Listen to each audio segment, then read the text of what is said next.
Pessoal, não vamos esquecer de acionar o sino. Olá, combatentes do canal Arte da Guerra. No último dia 17, um avião Ilyushin Il-20 da Rússia foi derrubado na Síria, né?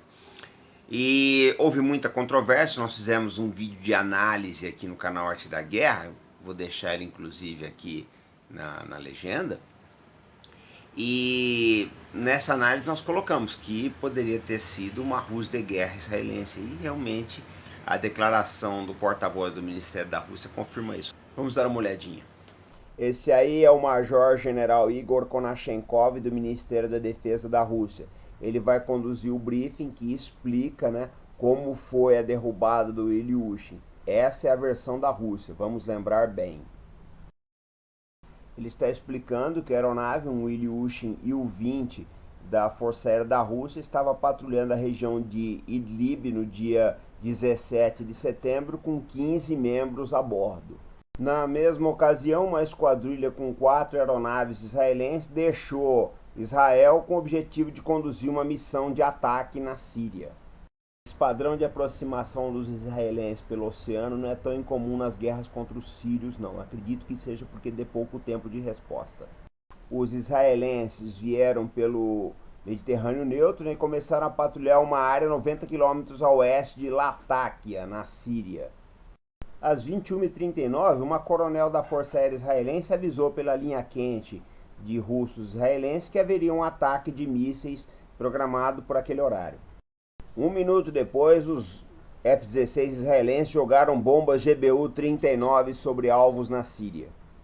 As bombas atingiram instalações industriais no norte da Síria, mas os israelenses não avisaram os russos que o ataque iria continuar. Talvez aí que tenha começado a confusão. O general explica que esse ataque israelense foi uma violação ao acordo que vigorava desde 2015 entre os russos e israelenses com respeito a evitar que um atacasse o outro sobre os céus da Síria. Aqui ele está mostrando as posições das aeronaves, né, no momento do ataque. Nessa captura de tela aí ele mostra, né, a posição de todas as aeronaves envolvidas no momento. O general declarou que gostaria de frisar que a coronel israelense afirmou que todas as operações israelenses naquele dia seriam realizadas no norte da Síria, norte. Essa declaração gerou mais confusão ainda entre os dois lados da contenda. Aqui ele está explicando que o comandante do Ilyushin recebeu ordem de abandonar a missão e voltar para a base dele no sul. Aqui ele mostra que os israelenses fizeram ataques na parte ocidental da Síria, na região de Latáquia. E quer dizer o seguinte, tá? Os israelenses avisaram que atacaram uma região no norte, mas acabaram ficando no ocidente. Então já houve essa confusão. Se ela foi proposital ou não, talvez nós nunca venhamos a saber. É importante frisar que a conversa entre a coronel israelense e os russos aconteceu na língua russa. O fato do ataque ter acontecido no ocidente não deu tempo do avião russo, do Ilyushin, tomar as ações necessárias. Tá? Israel também não passou informações complementares aí do F-16, não revelou a posição, essa que é a verdade. E agora os sírios já começam a se alertar, né, e dar ordens para as baterias executarem a defesa. Depois do ataque, os jatos israelenses começaram a patrulhar uma área a 70 km a oeste da costa síria. Também começaram operações de jameamento de radar, provavelmente para preparar um outro ataque aéreo. Uma aeronave israelense se aproximou da costa síria, tá, num padrão de voo semelhante ao do Ilyushin, que estava na aproximação para pouso. A defesa antiaérea síria considerou essa manobra como uma nova tentativa de ataque. Lógico que o piloto israelense sabia que o Ilyushin russo ia aparecer no radar sírio com maior destaque, porque ele tem uma seção reta radar muito mais gritante que um F-16, né? E que os russos também não têm o mesmo sistema de IFF que os sírios. Isso tudo levaria os sírios a interpretarem o Ilyushin Il-20 como o pack de aeronaves israelenses e confundir uma coisa pela outra. Nesse momento, o Ilyushin ingressou na final para a base de Hameim, né, na Síria, e cruzou a linha de alvo aí do sistema antiaéreo sírio, né? Estava pronto o desastre.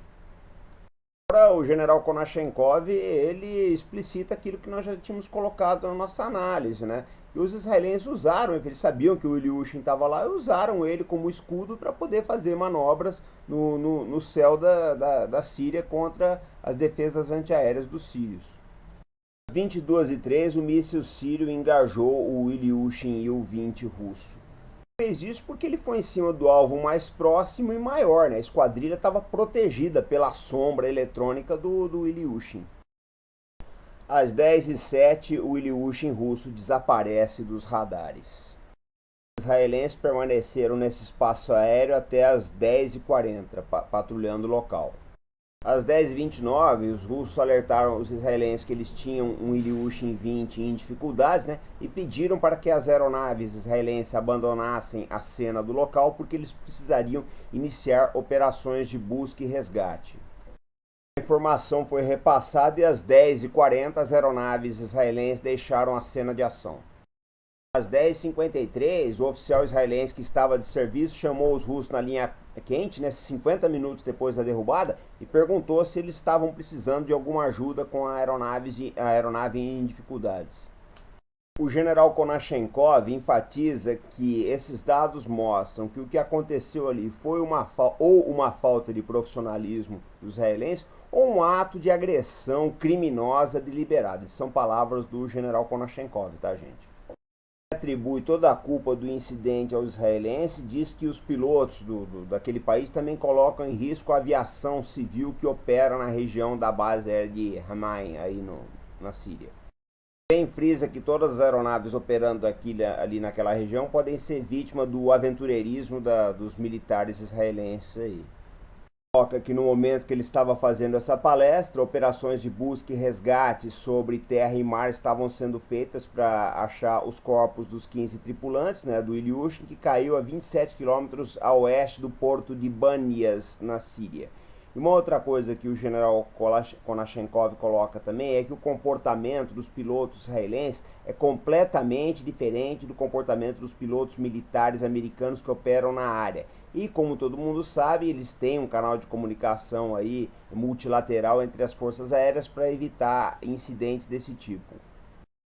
E o Konashenkov coloca que durante a vigência desses acordos, o comando da Força Aérea Israelense recebeu mais de 310 notificações de aeronaves russas operando perto do espaço aéreo israelense, para não haver essa confusão.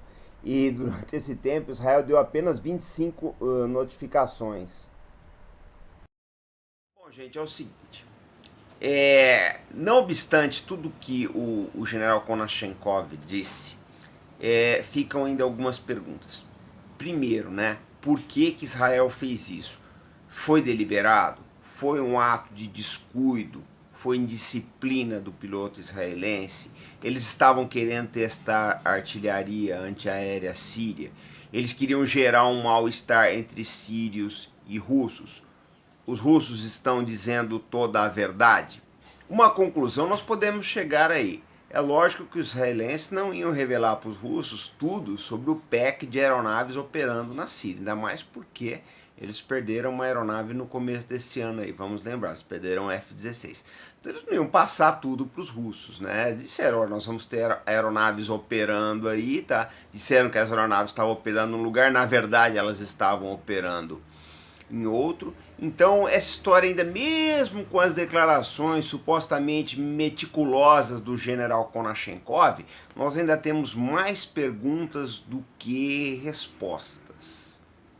O fato é que aquele é um cenário extremamente instável, nós ainda devemos ter muitos problemas até acabar essa guerra, e talvez depois dela, tá? Israel e Síria vêm se pegando aí desde que o Estado de Israel foi restaurado em 1948. Então é muito difícil que incidentes como esse não voltem a acontecer, seja com russos, seja com sírios, ou quem sabe um dia com americanos, tá ok? Pessoal, a nossa indicação de hoje é um livro sobre geopolítica da Rússia. Vamos dar uma olhadinha. Pessoal, hoje a novidade da lista de recomendados é esse livro, Geopolítica da Rússia Contemporânea, do Alexander Dugin, que detalha todas as aspirações e interesses da Rússia desde o czarismo, passando para a era soviética, até o atual momento Vladimir Putin.